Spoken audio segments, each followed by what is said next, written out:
Sa panahon ng Kastila, hindi lamang gobyerno ang may kapangyarihan. Ang simbahan ay may kontrol din sa buhay ng mga Pilipino. Maraming prael ang iginalang, ngunit mayroon ding ginamit ang relihiyon upang maghari sa takot at pang-aapi.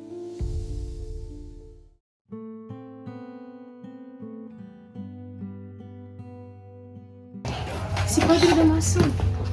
Huwag kang magsalita ng masama tungkol sa kanya. Marami na ang napahamak. Oo nga. May mga ipinakulong, may mga ipinalaya sa bayan dahil lang sa isang maling salita. Pero wala naman tayong ginagawang masama. Nagtatrabaho lang naman tayo. Hindi malaga yun kapag laban siya sa iyo, tapos ka. May mga magsasakang pinagbintangan niyang suwail, inalisan ng lupa at nahiya sa harap ng mga tao. Ano ang pinag-uusapan ninyo? Wala po, Padre. Siguraduhin nyo lang dahil ang mga suwail ay walang lugar sa bayan na ito. Alam ninyo ba kung ilan ang pinarusahan ko dahil sa kawalang respeto?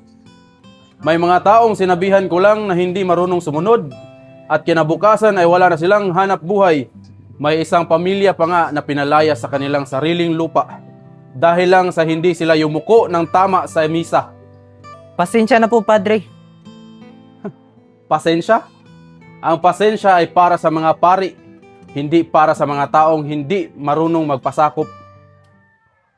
Mga Ginoo, ngayong araw ay espesyal. Pagkatapos ng maraming taon, nakabalik na si Crisostomo Ibarra mula sa Europa. Magandang gabi sa inyong lahat. Ikaw pala ang anak ni Don Rafael. Opo, Padre. Malaki na pala ang anak ng isang erehe. Padre, huwag mo sanang insultuhin ang aking ama. Insulto? Katotohanan lamang ang sinasabi ko. Ang aking ama ay isang mabuting tao. Mabuti? Ang mga taong lumalaban sa simbahan ay hindi mabuti. Hindi siya lumaban sa simbahan. Ipinagtanggol lang niya ang mga naaapi.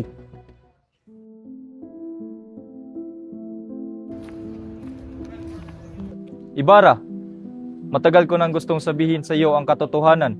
Tenyente, gusto kong malaman ang tungkol sa aking ama. Hindi madaling ikwento iyon. Mas mahirap mabuhay ng walang alam.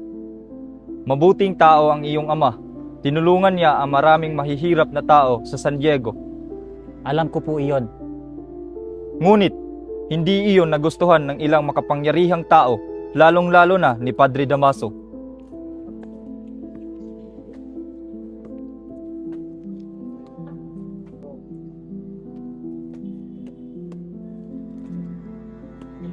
Don Rafael!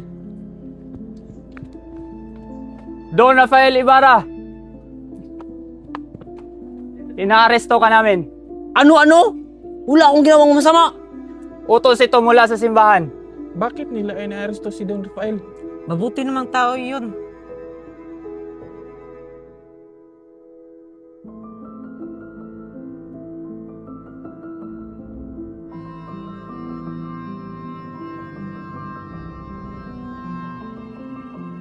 Ang suwail ay dapat maparusahan Wala akong kasalanan. Bakit niyo ito ginawa? dahil nakalimutan mo ang iyong lugar. Dahil ang pagtatanggol sa mga naaapi ay hindi kasalanan. Kapag kinalaban mo ang simbahan, kinalaban mo ang kapangyarihan. Ibarra, anak ko. Hindi ko pinagkagulo ang aking bayan. Hindi kinaya ng iyong ama ang sakit, pagod at kahihiyan. At wala man lang tumulong sa kanya? Marami ang gustong tumulong. Ngunit takot kay Padre Damaso. Ganito na ba kalakas ang simbahan? Kapag hawak nila ang isip ng tao, hawak nila ang buong bayan. Hindi dapat manahimik ang Pilipino sa ganitong uri ng pang-aabuso. Nasaan na naman walang pera? Hindi ko po kinuha. Sinungaling! Tama na po, walang kasalanan ang kapatid ko. Kayo lang narito kanina! Mahirap lang po kami pero hindi kami magnanakaw. Kuya, gusto ko na umuwi kay inay. Magtiis ka muna, Crispin. Hindi siya makakaalis hanggat hindi umaamin. Basilio, Crispin, nasa na kayo? Basilio, Crispin, nasa na kayo? Ikaw ba ang ina ng magnanakaw? Hindi magnanako ang mga anak ko. Lahat yan ang sinasabi. Mga anak ko! Ang ama mo ay makasalanan. Tama na po. Bakit mo ko nagawang sigawan? Dahil sobra ng iyong pang-aabuso Ako ay pari. at ginamit niyo ang pagiging pari upang apihin ang mga tao. Sinira niyo ang pangalan ng aking ama. Pinagdusan niyo ang mga inosente. Crisostomo, pakiusap. Darating ang araw na hindi na matatakot ang mga Pilipino sa tulad niyo. Natatakot ako. Hindi mo kailangang matakot habang kasama ako. Ginawa niya iyon sa iyong ama. At hindi ko hayaang mangyari ulit iyon. Paano kung pati tayo ay paghihiwalayin niya? At hindi ako susuko. Narinig ko ba ang ginawa nila kasi sa kay Don Rafael? Wala na talagang hostation. Ano ang pinag-uusapan niyo? Ganito ang buhay kapag inabuso ng may kapangyarihan ang mahirap. Narinig ko ang ginawa ni Ibarra. Galit lamang po siya. At ang galit na yun ay delikado. Dapat lumayo ka kay Ibarra.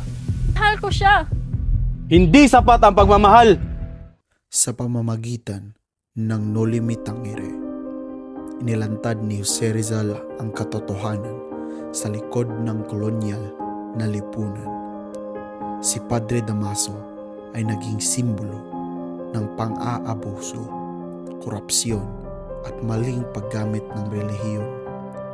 Ipinakita ni Rizal na ang katahimikan sa harap ng pang-aapi ay hindi tunay na kapayapaan. Ang kabataan ang pag-asa ng bayan.